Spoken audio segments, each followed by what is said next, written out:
بسم اللہ الرحمن الرحیم، اللہ کے نام سے جو رحمان اور رحیم ہے۔ وَلَقَدْ يَسَّرْنَا الْقُرْآنَ لِلذِّكْرِ فَهَلْ مِن مُّدَّكِرٍ۔ ہم نے اس قرآن کو نصیحت کے لیے آسان ذریعہ بنا دیا ہے، پھر کیا ہے کوئی نصیحت قبول کرنے والا؟ اعوذ باللہ من الشیطان الرجیم، بسم اللہ الرحمن الرحیم، وَإِنَّهُ لَتَنزِيلُ رَبِّ الْعَالَمِينَ نَزَلَ بِهِ الرُّوحُ الْأَمِينُ عَلَىٰ قَلْبِكَ لِتَكُونَ مِنَ الْمُنذِرِينَ بِلِسَانٍ عَرَبِيٍّ مُّبِينٍ وَإِنَّهُ لَفِي زُبُرِ الْأَوَّلِينَ۔ یہ سورۃ الشعراء کی آیت نمبر 192 اور اس کے بعد کی آیات ہے۔ یہ سورۃ الشعراء کا آخری حصہ ہے۔ اس حصے میں قرآن مجید کی اور رسول اکرم صلی اللہ علیہ وسلم کی صداقت کا بیان ہے۔ 10 طریقوں سے سب سے پہلے قرآن کی صداقت بیان کی گئی۔ یہ قرآن منزل کتاب ہے، یہ کسی کی تصنیف نہیں۔ نمبر 2 یہ کہ یہ منزل بھی رب العالمین کی طرف سے۔ نمبر 3 یہ کہ یہ پوری امانت داری کے ساتھ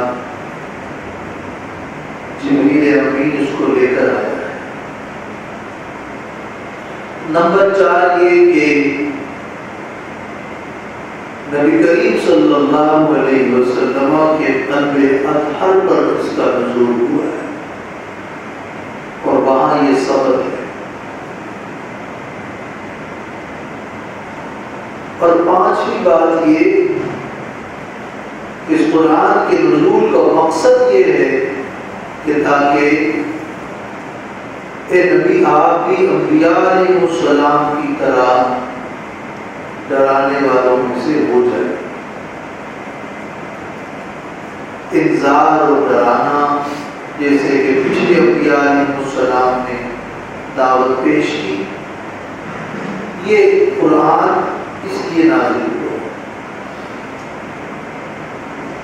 پھر نمبر 6 یہ کہ قرآن عربی زبان میں ہے جو ایک فصیح زبان ہے۔ اور نمبر 7 یہ کہ وہ عربی بھی ایسی کہ مبین ہے اور بالکل صاف اور بلاغت سے پر۔ نمبر 8 یہ کہ اس قرآن کے نزول کا یہ تذکرہ اور یہ ذکر پچھلی آسمانی کتابوں میں رہا۔ اور نمبر 9 یہ کہ اس بات کو علماء بنی اسرائیل جانتے ہیں کہ ہماری کتابوں میں قرآن کے نزول کا بیان ہے۔ اور 10ویں بات یہ کی گئی ہے کہ اگر قرآن اجمیوں پہ نازل ہوتا اور وہ اجمی قرآن کو پڑھ کر سناتے تو بھی یہ لوگ نہ مانتے۔ تو میں نہ مانوں والی بات اور ضد کرتے ہوئے یہ لوگ منکر ہیں اور انکار کرتے ہیں۔ تو یہ قرآن کی مخالفت اور یہ انکار اور ایمان نہ لانا ان کے دلوں کے اندر چل چکا ہے، اور وہ جب تک عذاب کو نہیں دیکھیں گے نہیں مانیں گے۔ ورنہ قرآن مجید کی یہ 10 خصوصیات تو بڑی واضح ہے، اس کی صداقت کی دلیل ہے۔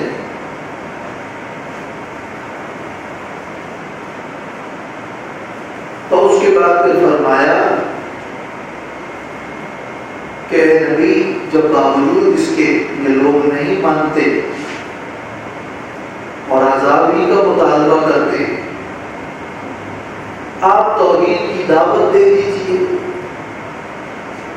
اپنوں کو ڈرائیے، قریبی رشتہ داروں کو ڈرائیے،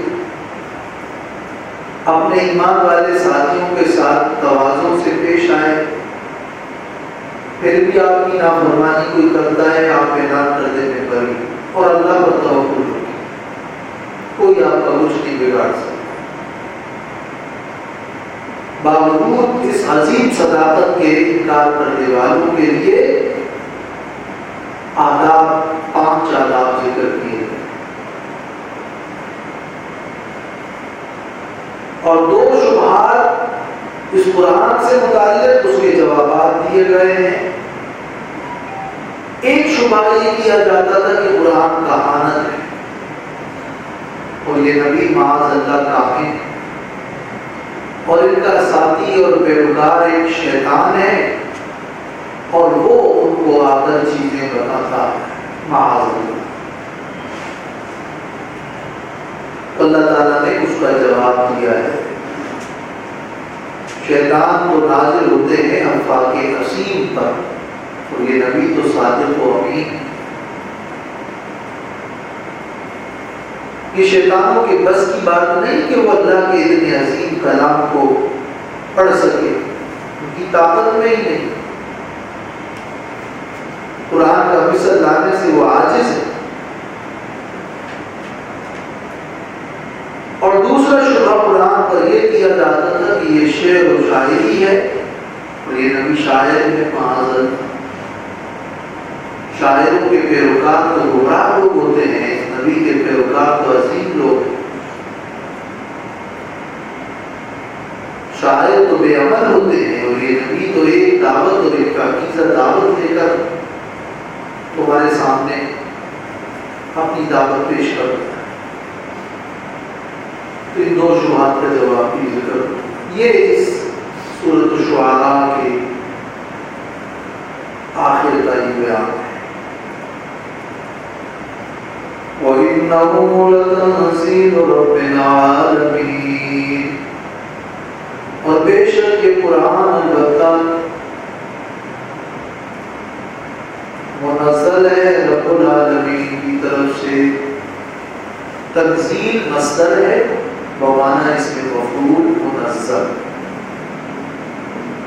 یہ تصنیف نہیں ہے کسی کی، یہ تنزیل ہے رب العالمین۔ نزل به الروح الامین، لے کر آئے ہیں اس کو امانتدار روح، یعنی جبریل امین اس قرآن کے ذریعے سے اتر کر آئے ہیں، وہ اس کو لے کر آئے ہیں۔ جبریل امین، روح القدس، روح الامین، ان کو روح کہا جاتا ہے اس لیے کہ وہ ملائکہ میں سے ہے اور ملائکہ عالم روحانیات سے متعلق ہے، اور روح کسی چیز کی جان ہوتی ہے۔ جبریل امین وہ وحی اور معرفت کا نور لے کر آئے ہیں جو حیات ہے، جو جان ہے۔ تو اس وحی کی مناسبت سے، اس علوم روحانیہ کی مناسبت سے ان کو روح کہا جاتا ہے۔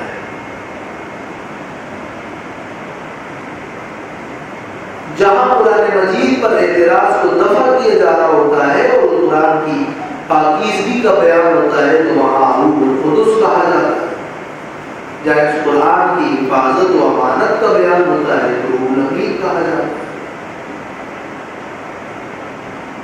عَلَىٰ قَلْبِكَ لِتَكُونَ مِنَ الْمُنذِرِينَ، آپ کے دل مبارک پر، قرآن کا نزول ہوا ہے آپ کے قلب پر، یعنی نبی کی روح پر قرآن کا نزول ہوا، اور اس قرآن کے معانی اور اس کے الفاظ آپ کے دل کے اندر ثبت ہے اور محفوظ ہے۔ لِتَكُونَ مِنَ الْمُنذِرِينَ، تاکہ آپ ہو جائیں ڈرانے والوں میں سے۔ صرف یہی نہیں کہ آپ ڈرائیں، بلکہ جس طرح پچھلے انبیاء علیہ السلام نے اپنی قوموں کو ڈرایا ہے، آپ بھی ان انبیاء کی جماعت میں شامل ہیں۔ منذرین، انذار کا پہلو خاص طور پر ذکر کیا گیا ہے، اس لیے کہ تاثیر میں ڈرانا زیادہ مؤثر ہے بنسبت ترغیب اور بشارت و خوشخبریوں کی۔ اور اس صورت سے مناسبت بھی ہے کہ تمام انبیاء نے اپنی قوم کو ڈرایا، الا تتقون، الا تتقون، فاتقوا اللہ، یہ انبیاء کی دعوت ذکر ہوئی۔ تو اے نبی، تاکہ آپ بھی انہی ڈرانے والوں میں سے ہو، لتکون من المنذرین۔ سورت کی مناسبت سے منذرین کا لفظ استعمال ہوا، بلسان عربی مبین، صاف عربی زبان میں۔ لسان لغت عربی کے ذریعے سے جو ایک واضح اور وسیع و بلیغ زبان ہے اور وسیع زبان ہے، اور اس زبان کی اپنی خصوصیات، اس میں اللہ نے قرآن کو نازل کیا۔ یہ وہ قرآن مجید کی تعریف ہو۔ قرآن کی تعریف کیا ہے؟ تعریف یہ ہے کہ یہ رب العالمین کی طرف سے منزل کتاب ہے، جن کو جبریل امین دے کر آئے نبی صلی اللہ علیہ وسلم کے قلب اندر پر عربی زبان میں، تاکہ آپ ڈرانے والوں میں سے ہو سکیں۔ تعریف قرآن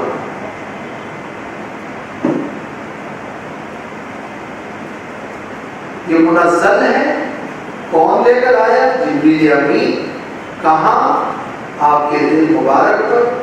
کس لیے؟ تاکہ آپ ڈرانے والے ہو گئے۔ کس زبان میں؟ عربی ہوگی۔ یہ پرانی ڈیفینیشن ہوگی، تعریف ہوگی۔ وَإِنَّهُ لَفِي زُبُرِ الْأَوَّلِينَ، اور بے شک یہ قرآن البتہ پہلی کتابوں میں ہے۔ زبور کی جمع ہے، اس کا معنی کتاب ہے۔ وَكُلُّ شَيْءٍ فَعَلُوهُ فِي الزُّبُرِ، اس جملے کا ایک معنی تو یہ ہے کہ بے شک یہ قرآن، یعنی اس قرآن کا مضمون پچھلی آسمانی کتابوں میں موجود ہے۔ قرآن کا مضمون جو توحید ہے، جو رسالت ہے، جو آخرت ہے، یہ مضامین پچھلی آسمانی کتابوں میں بھی تھے، اور تمام انبیاء علیہ السلام کی اصولی دعوت ایک ہے۔ یہ معنی نہیں ہے کہ قرآن مجید میں جتنی آیتیں اور مضامین ہیں، یہ ساری کی ساری یہی ساری باتیں پچھلی کتابوں میں تھیں۔ ظاہر ہے کہ قرآن مجید میں غزوات کا اور اس امت سے متعلق بہت ساری آیات کا بیان ہے، اس کا ذکر تو پچھلی آسمانی کتابوں میں نہیں ہے۔ مضمون اور مرکزی مضامین توحید، رسالت اور آخرت اور اصولی اور عقائد کی جو وحدت، وہ تمام آسمانی کتابوں میں نہیں ہے۔ لیکن اکثر مفسرین اس کا مفہوم یہ بیان کرتے ہیں کہ وَإِنَّهُ لَفِي زُبُرِ الْأَوَّلِينَ، اور بے شک یہ قرآن، یعنی اس قرآن کا ذکر، اس قرآن کے نزول کا تذکرہ البتہ پہلی آسمانی کتابوں میں ہے۔ تو وَإِنَّهُ یعنی وَإِنَّا ذکر انزالی، وَإِنَّهُ وَإِنَّ ذکر انزالی، وَإِنَّ ذکرہ وَإِنَّ اسمہ۔ لوگ کہتے ہیں کہ فلاں امیر کے دفتر ہے، یعنی فلاں کا نام امیر کے دفتر ہے، فلاں فی دفتر الامیر، فلاں فی دفتر الامیر، یعنی اسم فلاں و ذکر فلاں فی دفتر الامیر امیر۔ تو مضاف حذف ہوتا ہے، وَإِنَّهُ وَإِنَّ ذِكْرُهُ۔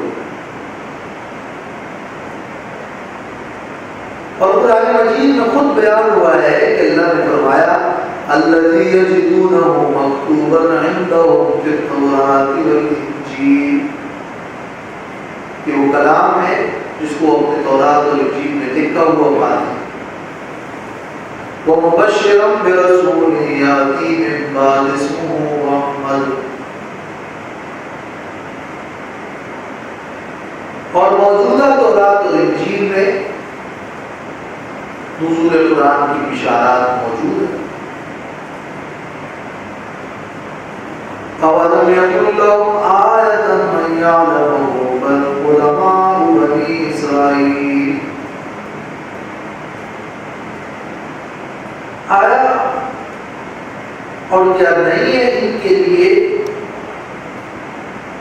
نشانی یہ کہ جانتے ہیں اس قرآن کی صداقت کو بنی اسرائیل کے علماء، کیا جو بنی اسرائیل کے علماء اور ان کے عالم جو یہ جانتے ہیں کہ یہ قرآن کا بیان اور اس کا تذکرہ پچھلی آسمانی کتابوں میں ہوا ہے، کیا یہ ایک خبر ایک نشانی قرآن کی حقانیت کے لیے کافی نہیں؟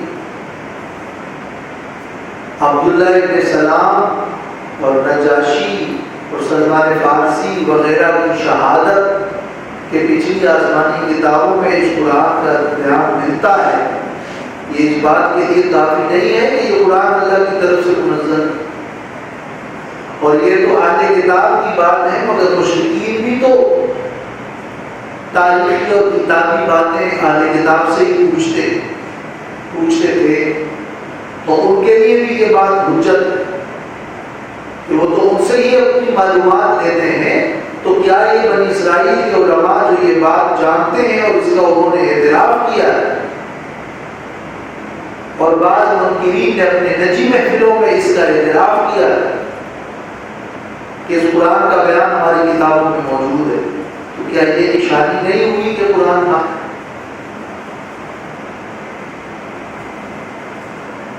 اور سورۃ قصص کی آیت نمبر 52 اور آیت نمبر 53 میں بھی ان کے اس اعتراف کا بیان جو آگے بیان ہو۔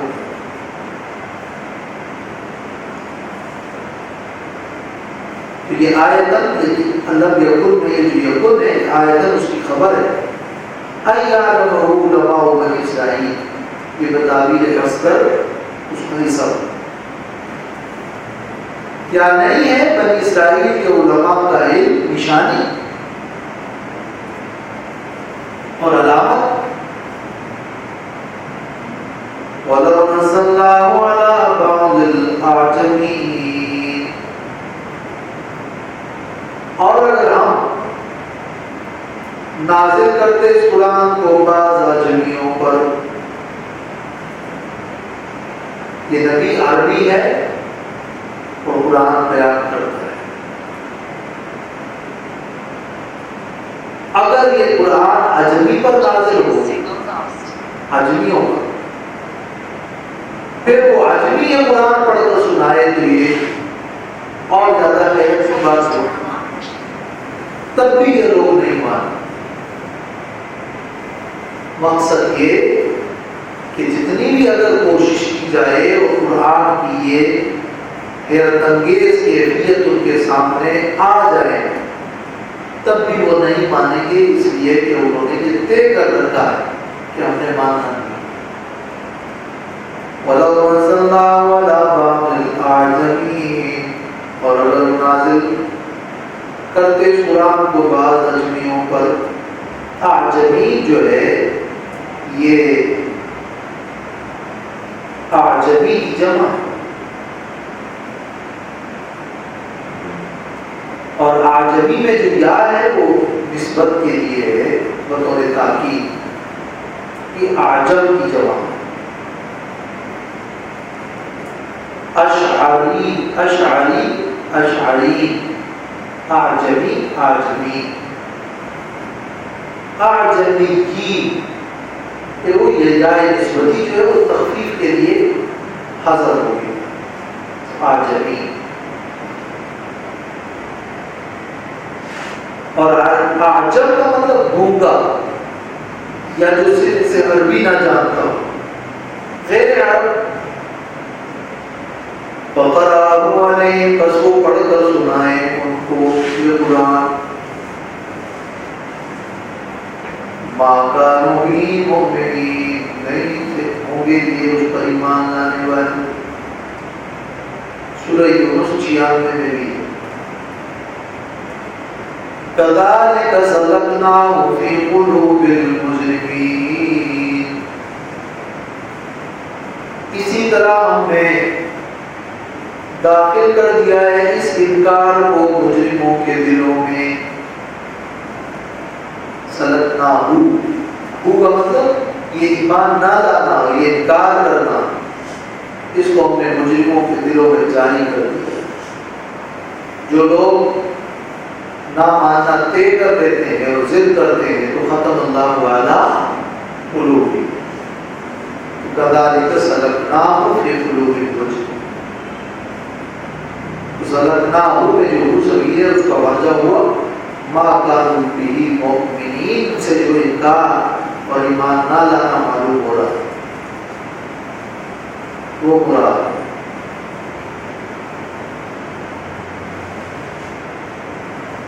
تو انکار اور ایمان نہ لانا ان کے دلوں کے اندر ایسے داخل ہے جیسے سوئی میں دھاگا، سلکنا داخل کرنے کو کہتے ہیں۔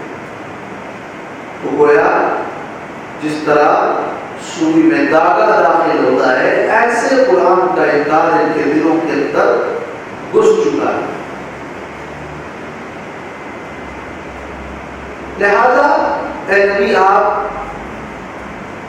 ان کے انکار پر غم نہ کیجیے، انہوں نے طے کر رکھا ہے کہ ہم نہیں مانیں گے، تو یہ تسلی۔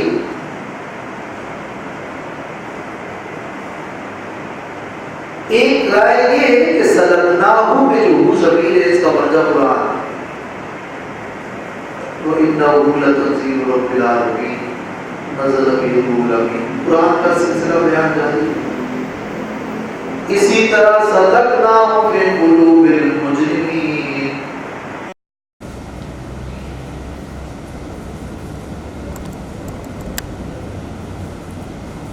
اعوذ باللہ من الشیطان الرجیم، بسم اللہ الرحمن الرحیم۔ كذبت عاد المرسلین اذ قال لهم اخوهم ہود الا تتقون انی لکم رسول امین فاتقوا اللہ واطیعون وما اسألكم علیہ من اجر ان اجری الا علی رب العالمین۔ یہ سورۃ الشعراء کی آیت نمبر 123 اور اس کے بعد کی آیات ہیں۔ ان آیات میں قوم نوح کے بعد قوم عاد کا واقعہ ذکر کیا جا رہا ہے۔ قرآن مجید میں تقریباً 9 جگہ قوم عاد کا ذکر ملتا ہے، اور نوح علیہ السلام کی قوم کے بعد من بعد قوم نوح قوم عاد کا ذکر ملتا ہے۔ قرآن مجید کی آیات میں یہ بات واضح ہے کہ قوم عاد جسمانی طور پر بڑے ہی زورآور اور تناور لوگ تھے، اور اللہ تعالیٰ نے سورۃ فجر میں فرمایا ہے کہ التی لم یخلق مثلها فی البلاء، ان کے مثل اللہ نے پیدا نہیں کیے، بڑی طاقتور قوم تھی۔ دوسری بات ان کے بارے میں یہ بھی کہا گیا ہے کہ ذات العماد، ستونوں والے تھے، لمبے لمبے ستونوں والی عمارتیں بنانے والی قوم تھی۔ وہ سمود، اور اس کے ساتھ ساتھ چونکہ ایک قوت تھی تو بڑی متکبر قوم تھی، جبار تھی، بڑی ضدی اور سرکش تھی،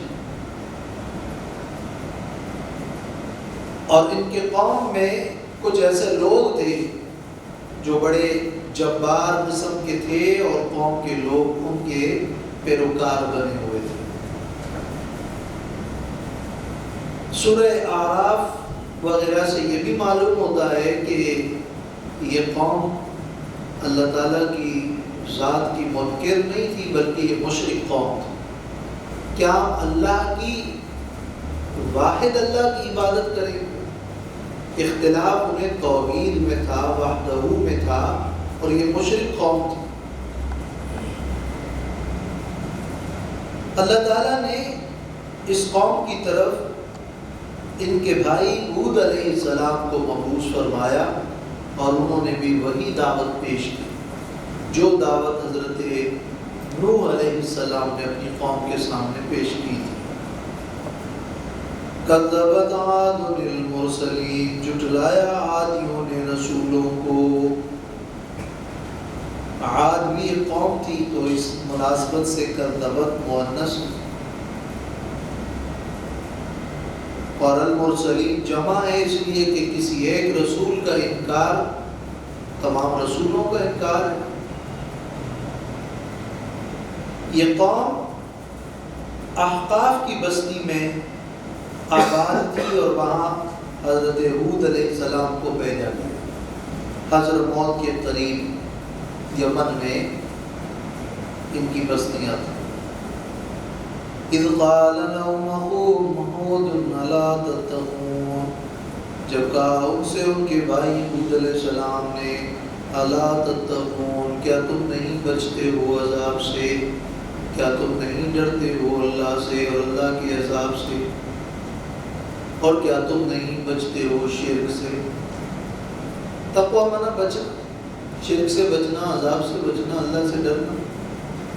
جہاں سے انسان ڈرتا ہے وہاں سے بچتا ہے۔ انی لکم رسول امین، بے شک میں تمہارے لیے رسول ہوں امانت دار۔ میں جو پیغام تمہیں پڑھ کر تمہیں سنا رہا ہوں اور جس کی میں تبلیغ کر رہا ہوں، یہ میرا پیغام نہیں بلکہ رب العالمین کا پیغام ہے جو میں تم تک پہنچا رہا ہوں، اور میں ان کا رسول ہوں، اور میں نے اس پیغام میں کوئی خیانت نہیں کی، پورا پورا پیغام پہنچا رہا ہوں، اس حوالے سے میں امین ہوں۔ فاتقوا اللہ واطیعون، بس اللہ سے ڈرو اور میری اطاعت کرو۔ جب میں رسول ہوں اور جب امین ہوں تو پھر اس لائق ہوں کہ پھر میرا پیغام مانو اور میری اطاعت کرو۔ وما اسألکم علیہ من اجر، میں نہیں طلب کرتا تم سے اس پر کوئی اجرت، ان اجری الا علی رب العالمین، نہیں ہے میرا اجر مگر رب العالمین پر ہے۔ یہ وہ 4-5 نکات ہیں جو اس سے پہلے نوح علیہ السلام کی دعوت میں ذکر ہوئے۔ اتبنون بکل ریع آیۃ تعبثون وتتخذون مصانع لعلکم تخلدون وَإِذَا بَطَشْتُمْ بَطَشْتُمْ جَبَّارِينَ۔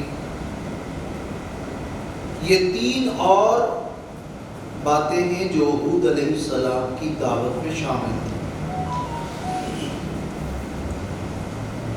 ایک یہ کہ اتبنون کیا تم بناتے ہو بکل ریع ہر اونچی زمین میں آیتن علامت اور یادگار تعبثون بے فائدہ اور لا حاصل کام کرتے ہو. اتبنون کیا بناتے ہو بکل ریع ریع مانا المکان المشرف اونچی زمین اور بلند جگہ کشادہ راستہ. تو کیا تم ہر بلند جگہ پہ اونچی زمین پر راستوں میں کیا تم ایک نشانی اور ایک یادگار کے طور پر ایک عمارت بناتے ہو؟ تعبثون عبث مانا بیکار بے فائدہ، اور اس عمارت میں تم خرچہ کرتے ہو بناتے ہو، تمہارا کوئی مقصود اور فائدہ اس عمارت سے نہیں ہوتا. کیوں بناتے ہو؟ فخر و غرور کے لیے بناتے ہو، اپنی شان شوکت کو ظاہر کرنے کے لیے اور اپنی دولت اور اپنی قوت کے اظہار کے لیے وہ یہ عمارتیں بناتے ہیں. تو ہود علیہ السلام نے ان بے فائدہ عمارتوں کے بنانے سے روکا. یہ انداز ہے روکنے کا کہ تم بناتے ہو، انہیں نہیں بنانا چاہتے، اور تم بناتے ہو عمارتیں بنگلے لعلکم تخلدون، گویا کہ تم اس میں ہمیشہ رہو، تاکہ تم اس میں ہمیشہ رہو، یعنی گویا کہ تم اس میں ہمیشہ رہو. کچھ عمارتیں تو تمہاری وہ ہیں جس کو تم بلا وجہ بناتے ہو، کوئی ضرورت نہیں ہے اس کی، کوئی حاصل نہیں، کوئی رہائش اس میں اختیار نہیں کرتے ہو، اس کے بنانے کا کوئی مقصد نہیں ہے سوائے فخر و نمود و نمائش کے. اور کچھ عمارتیں تمہاری وہ ہیں جس میں اگرچہ تمہاری ضرورت ہے مگر تم اس کے بنانے میں ایسے منہمک اور بناتے ایسے ہو گویا کہ تم اس میں ہمیشہ رہو. اب یہاں دو الفاظ ہیں، یعنی پہلی آیت میں تعبثون اور دوسری آیت میں تخلدون. عبث مانا بیکار اور تخلدون میں ہمیشہ رہنا. یہاں ہود علیہ السلام کا مقصد بذات خود عمارتوں کے بنانے سے روکنا نہیں ہے، بلکہ یہاں مقصود اس بات سے روکنا تھا کہ تم اتنے مادہ پرست اور نفس پرست بن چکے ہو کہ بلا وجہ کی عمارتیں بناتے ہو. عمارتیں بنانا یہ کوئی ایک واحد اور الگ تلگ عمل نہیں، اس عمل کے پیچھے ایک سوچ کار فرما. تو ان عمارتوں کو بنانے میں اور اس میں منہمک ہونے میں اس طرف اشارہ ہے کہ گویا تم آخرت کو چھوڑ کر محض دنیا کی عیاشیوں میں لگ کر بے فائدہ کام میں اپنا وقت بھی ضائع کرتے ہو، اور یا پھر نمود و نمائش میں لگ کر فکر آخرت سے غافل ہوتے. تو مذمت عمارت بنانے کی نہیں ہے، مذمت بلا ضرورت عمارت بنانے کی اور آخرت سے غفلت کی مذمت ہوتی ہے. اور اسی معنی میں وہ روایات اور وہ احادیث ہے کہ جس میں یہ فرمایا گیا ہے کہ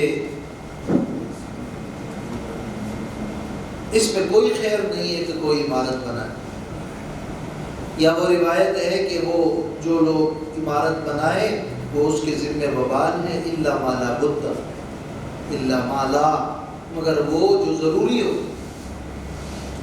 تو اگر عمارت کی ضرورت ہے یا اس کا کوئی مقصود ہے اور اس میں انہماک نہیں ہے اور اس میں اللہ کو اس نے بلایا نہیں ہے تو یہ جائز ہے. مگر عمارتوں کے بنانے میں منہمک ہونا اور یوں خیال کرنا کہ گویا وہ اس میں ہمیشہ رہیں گے اور لایانی اور فضول کام کرنا اور فخر و شان و شوکت کے اظہار کے لیے شیطانوں کے لیے جو قرآن مناسب ہی نہیں، وما يستطيعون، اور قرآن شیاطین اس کی طاقت ہی نہیں رکھتے، کوئی استطاعت نہیں رکھتے شیاطین اس قرآن کی، اس لیے کہ انہم عن السمع لمعزولون، بے شک وہ تو سننے سے روک دیے گئے ہیں۔ پہلے اوپر جاتے تھے جنات شیاطین فرشتوں کی باتوں کو سن کر چوری چھپے لے کر آتے تھے، پھر ان کے پیچھے شہاب ساقب کو چھوڑ دیا گیا، شیطانوں پر پابندی لگ گئی۔ تو شیاطین قرآن کو کیسے لا سکتے ہیں؟ ان کو وہ تو محروم کر دیے گئے، ان کے اوپر تو پابندی لگائی گئی ہے، تو چوری چھپے سنتے ہیں مگر بارگاہ الہی سے وہ ممنوع ہے۔ اور قرآن جیسا عظیم کلام اس کے مثل لانے میں تو پوری دنیا جن و انس جمع ہو جائے قادر نہیں۔ قل ان اجتمعت الانس والجن علی ان یأتوا بمثل هذا القرآن لا یأتون بمثله، جن و انس جمع ہو جائے قرآن کا مثل نہیں لا سکتے۔ تو یہ اعتراض کہ شیاطین قرآن لے کر آئے ہیں اور ان کے ساتھ شیطان ہے، یہ اس لیے غلط ہے کہ نہ شیطان اور قرآن میں مناسبت ہے، نہ شیطان کو قرآن کی استطاعت ہے۔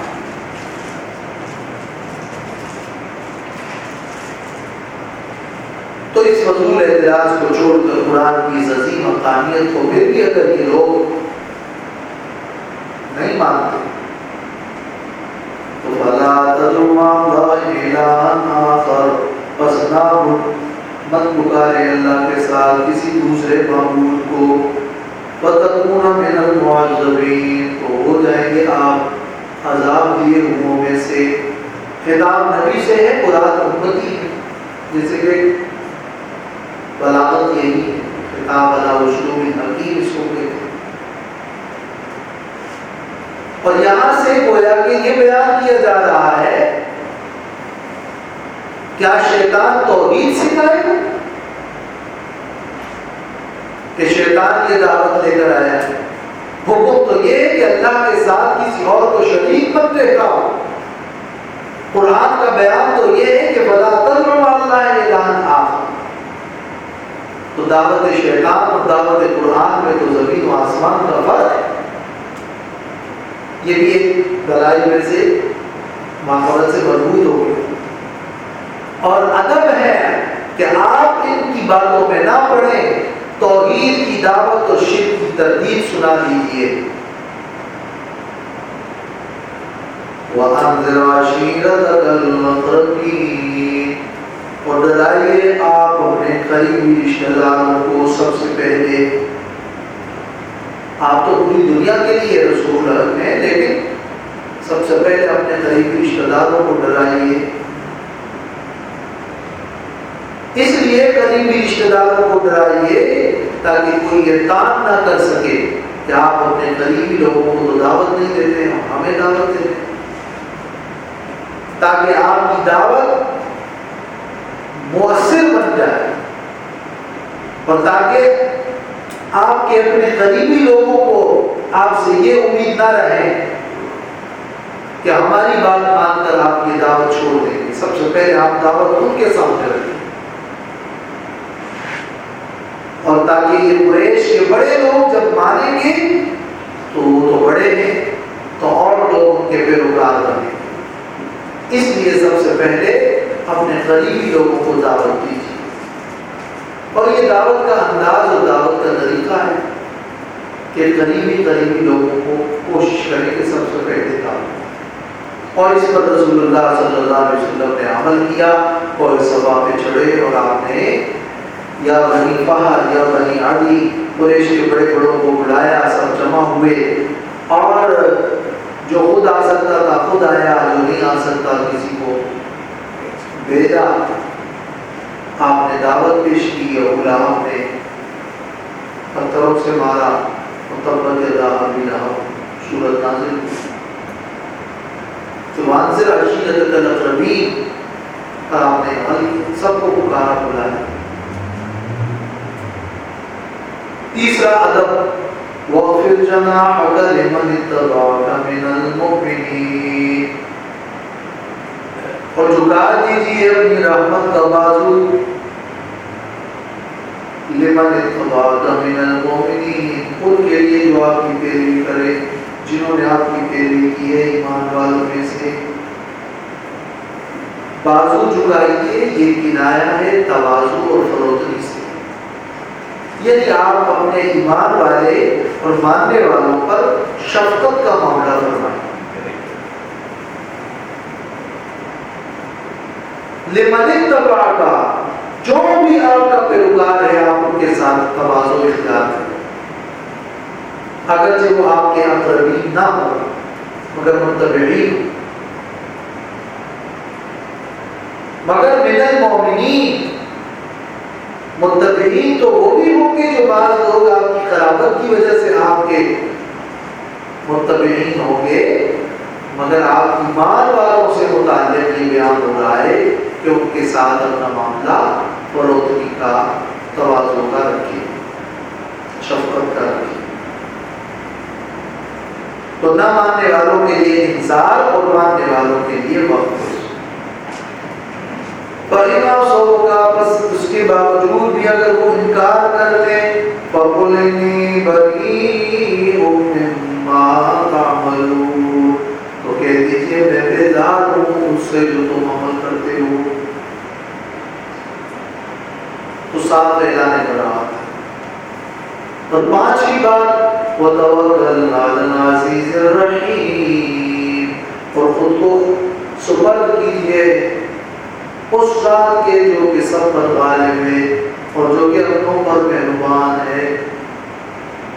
توکل کیجئے عزیز رحیم، جو سب کر سکتا ہے، غالب ہے، سب کو سزا دے سکتا ہے اور اپنوں پر بڑا مہربان۔ الذی یراک حین تقوم، وہ اللہ جو آپ کو دیکھتا ہے اس وقت جب آپ قیام کر رہے ہوتے ہیں، وَتَقَلُّبَكَ فِي السَّاجِدِينَ، اور جب آپ پلٹتے ہیں سجدے والوں میں، اور آپ کے پلٹنے کو بھی دیکھ رہے ہیں، آپ کے قیام کو بھی، آپ کے پلٹنے کو بھی سجدے کرنے والوں میں۔ إِنَّهُ هُوَ السَّمِيعُ الْعَلِيمُ، بے شک وہ اللہ سننے والا ہے، جاننے والا۔ آپ جب نماز میں کھڑے ہوتے ہیں تیرا رب تجھے دیکھ رہا ہے، اور نماز کے بعد جب آپ نمازیوں اور سجدہ کرنے والوں کے ساتھ بیٹھے ہوتے ہیں تو بھی وہ دیکھ رہا ہے، بلکہ وہ تو ہر حال میں دیکھ رہا ہے، اس لیے کہ إِنَّهُ هُوَ السَّمِيعُ الْعَلِيمُ۔ حین تقوم، قیام اللیل، رات کو اٹھنا یا نمازوں میں کھڑا ہونا یا دعوت کے لیے کھڑا ہونا یا پھر جہاں بھی ہو آپ کھڑے ہو، یقین تقوم قیام۔ اور ساجدین یہ صحابہ کرام کا خاص وصف ہے، تراہم رکعا سجدا یبتغون فضلا من اللہ۔ تو جب آپ ساجدین میں ہوتے ہیں تو ہم آپ کو دیکھ رہے ہیں، جب آپ صحابہ کی مجلس میں ہوتے ہیں، آپ کا پھرنا اور آپ کا پلٹنا، آپ کا رکوع میں، قیام میں، سجدے میں جانا،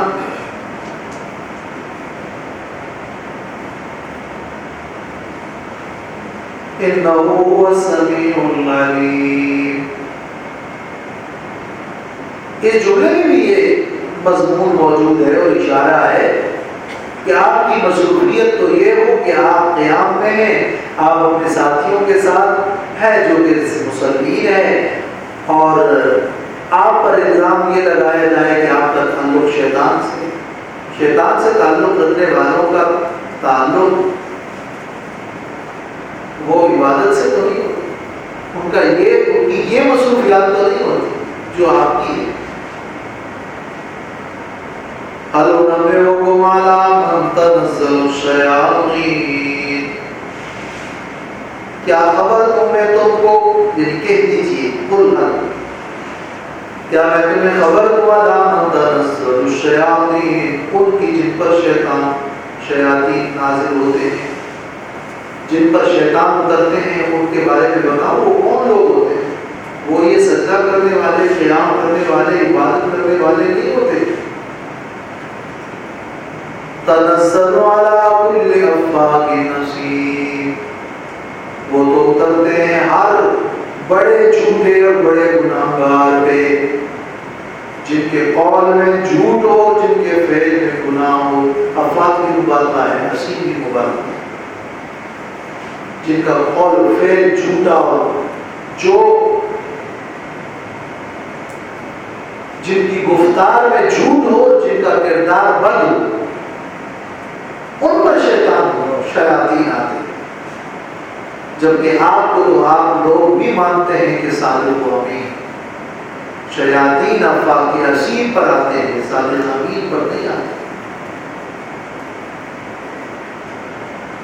یلقون السمع واکثرهم کاذبون،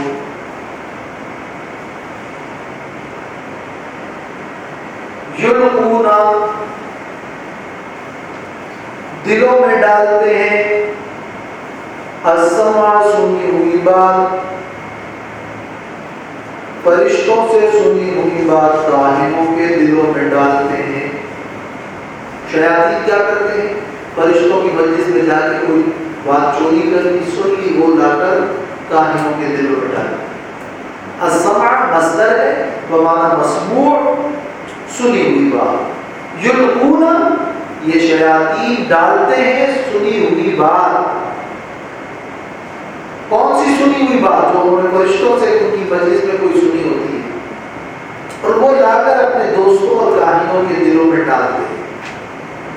وَأَكْثَرُهُمْ كَاذِبُونَ، اور اکثر ان میں جھوٹے ہیں، یعنی پھر وہ ان میں اپنا جھوٹ، یعنی پھر تکبر کرنا اور تصنع اور ریاکاری اور فضول خرچی اور وقت ضائع کرنا، اس کی ممانعت کی جا رہی ہے کہ نہ اپنا مال ضائع کرو، نہ اپنا وقت ضائع کرو، اور ان چیزوں کو قیمتی کاموں میں لگاؤ۔ ان کاموں میں اپنا وقت صرف نہ کرو جس کا کوئی فائدہ نہ ہو اور جو آخرت سے غافل کرے۔ ان دو آیتوں کا جو مقصود ہے وہ اصل میں یہ ہے۔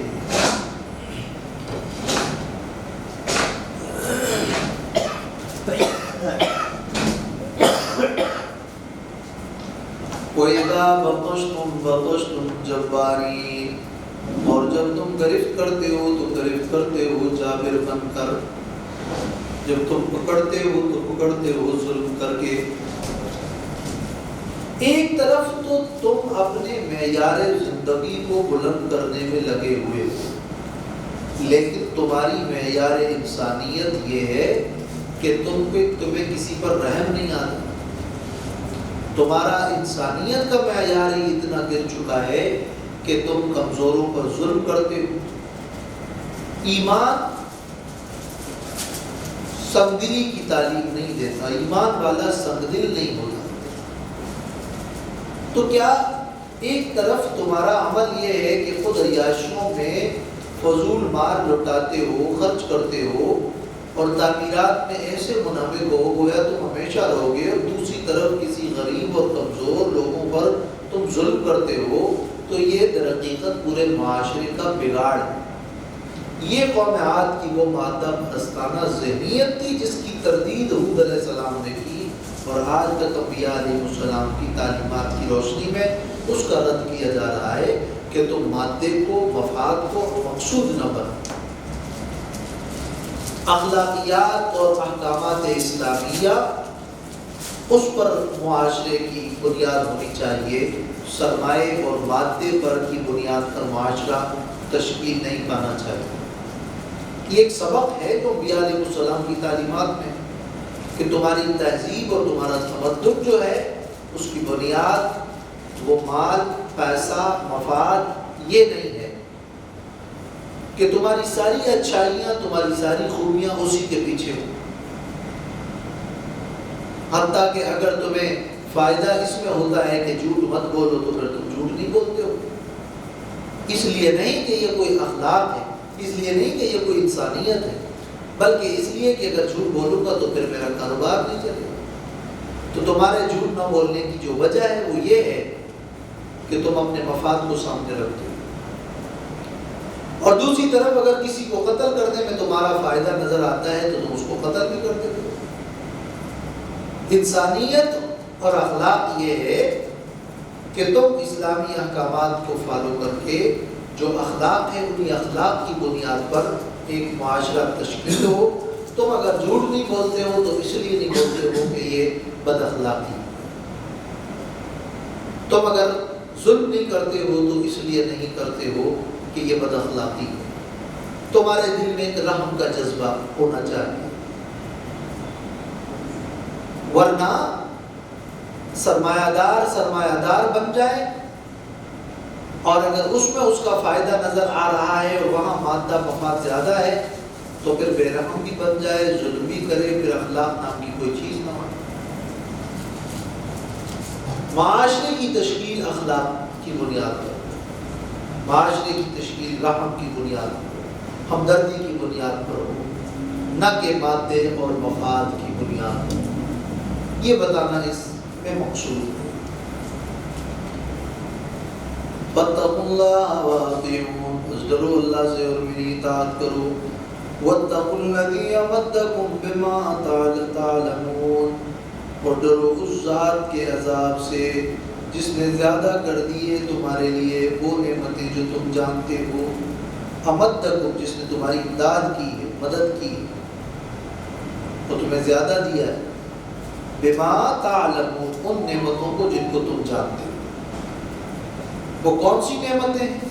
امدکم بانعام وبنین، تمہاری مدد کی ہے چوپایوں کے ساتھ اور اولاد، بیٹوں کے ساتھ، وجنات وعیون، اور باغات، اور جو ان نعمتوں کو چھین بھی سکتا ہے۔ تو بے فکر مت ہو جاؤ کہ یہ نعمتیں میں ملی ہے تو بس اب مل ہی گئی، اب یہ چھینے گی نہیں، اور ان نعمتوں کا شکر ادا کرو۔ انی اخاف علیکم عذاب یوم عظیم، بے شک میں ڈرتا ہوں تم پر بڑے دن کے عذاب سے۔ اصل میں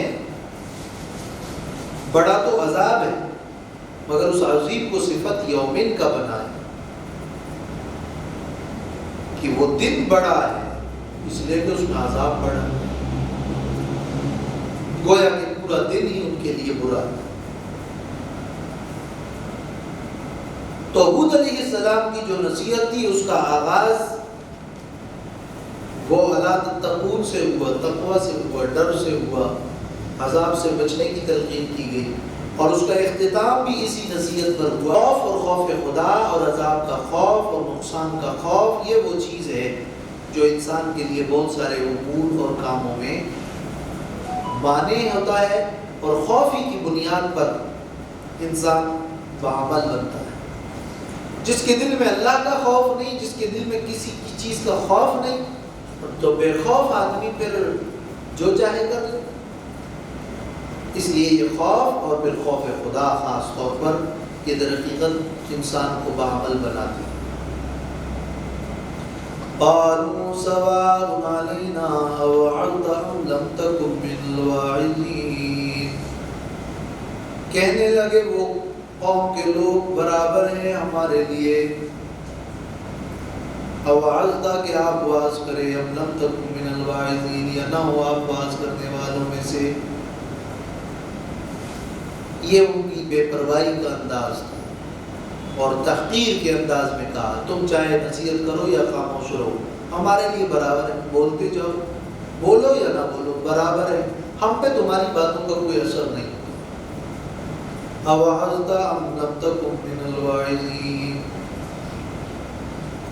متکبر آدمی کو بات ذہن میں بہت مشکل سے بیٹھتی ہے، جن کو اپنی طاقت پر، مال پر اور اولاد پر، نعمتوں پر غرور ہو، اس کا تکبر اور نشہ سوار ہو، تو پھر اس کو بات سمجھ میں نہیں آئے، واعظ کا اثر نہیں ہوگا۔ واعظ کا اثر اس وقت ہوتا ہے جب انسان میں تواضع ہو، انسان خود کو واعظ کا محتاج سمجھے۔ جب تک ہم خود کو دین کا محتاج نہیں سمجھیں گے، علم کا محتاج نہیں سمجھیں گے، ہمیں اس کی ضرورت کا احساس نہیں ہوگا، ہم نہ اس کو سنیں گے نہ اپنے اندر جذب کر سکتے. ان ھذا الا خلق الاولین، نہیں ہے یہ مگر یہ تو پہلے لوگوں کی عادت ہے. یعنی اس کا ایک مطلب تو یہ ہے کہ تم ہمیں عذاب سے ڈراتے ہو،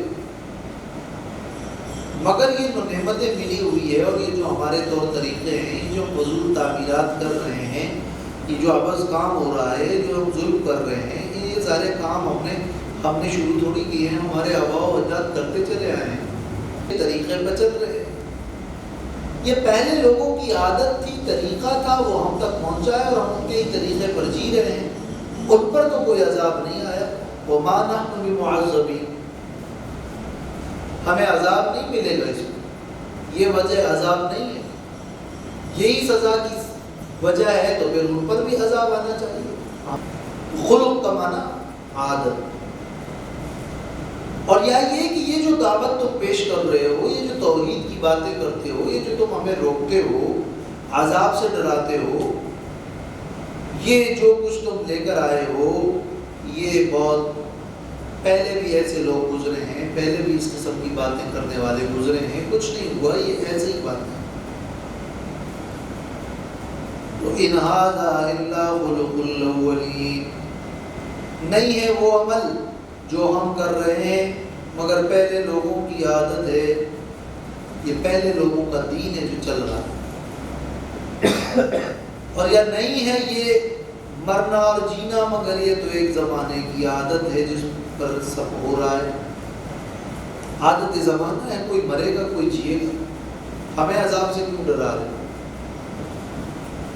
جو مر گئے ہیں وہ عذاب نہیں ہے، وہ حالات ہیں زمانے کے. تو خلق کا معنی عادت، خلق کا معنی حالت، خلق کا معنی دین. یہ پہلے لوگوں کا دین ہے، یہ پہلے لوگوں کی حالت ایسی چلی آ رہی ہے. پہلے بھی اس قسم کی دعوتیں چل رہی تھی اور پہلے لوگوں کی یہ عادت ہے. وَمَا نَحْنُ بِمُعَذَّبِينَ، اور نہیں ہے ہم کہ ہمیں عذاب دیا جائے، ہم معذب نہیں ہیں. فَكَذَّبُوا فَأَهْلَكْنَاهُمْ، بس انہوں نے جھٹلایا ان کو تو ہم نے ہلاک کر دیا ان کو. قوم عاد پر ایک آندھی آئی اور وہ منتظر تھے بارش کے اور دیکھ کر خوش ہوئے اور انہیں پتہ نہیں تھا کہ وہ اللہ کا عذاب ہے. مسلسل 7 راتیں اور 8 دن تک تیز ہوائیں چلی، یہاں تک کہ سب کو تباہ کر کے ہلاک کر کے رکھ دیا.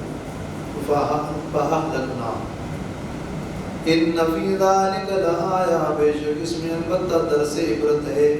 وَمَا كَانَ أَكْثَرُهُم مُؤْمِنِينَ، اور نہیں تھے اکثر ان میں ایمان لانے والے، اور نہیں ہے اکثر ان لوگوں میں ایمان لانے والے. وَإِنَّ رَبَّكَ لَهُوَ الْعَزِيزُ الرَّحِيمُ، بے شک تیرا رب البتہ وہ غالب ہے اور رحم والا ہے.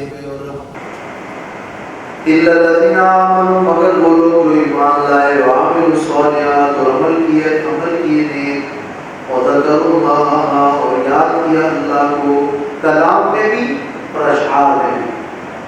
کثیرا بہت، وَانتَصَرُوا مِن بَعْدِ مَا ظُلِمُوا، اور بدلہ لیا بعد اس کے کہ ان پر ظلم کیا گیا. جب لوگوں نے اسلام کے خلاف کلام کیا تو انہوں نے بدلہ لینے کے لیے پھر کلام کیا. تو اگر اس میں کچھ سختی آ گئی اور کچھ دشتری آ گئی جو کہ اس نے اخلاق کے منافی سمجھا جاتا ہے تو وہ اس لیے کہ انہوں نے دفاع میں کلام کیا ہے. تو وہ تو پھر حکمت، ان من الشعر حکمت، ابن ماجہ کی روایت ہے کہ بعض اشعار و حکمت اس کی بات نہیں ہوگی. الشعر بمنزلۃ الکلام، حسنہ کحسن الکلام وقبیحہ کقبیح الکلام. شعر تو ایک کلام ہے، باتیں اچھی ہوتی ہے تو اچھی ہیں، بری باتیں بری ہے، تو اچھا شعر اچھا ہے، برا شعر برا ہے. وَسَيَعْلَمُ الَّذِينَ ظَلَمُوا أَيَّ مُنقَلَبٍ يَنقَلِبُونَ.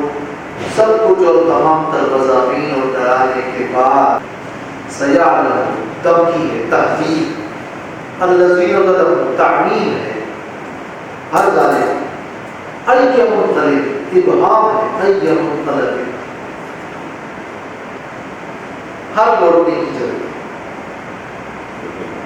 اور قریب ظالم لوگوں کو پتہ چل جائے گا کہ وہ کس لوٹنے کی جگہ پر لوٹ کر جائیں گے۔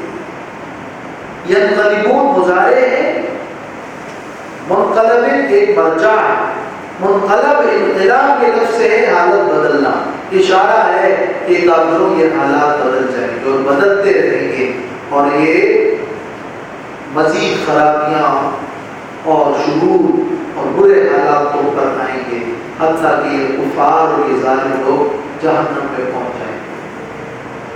اللہ تعالیٰ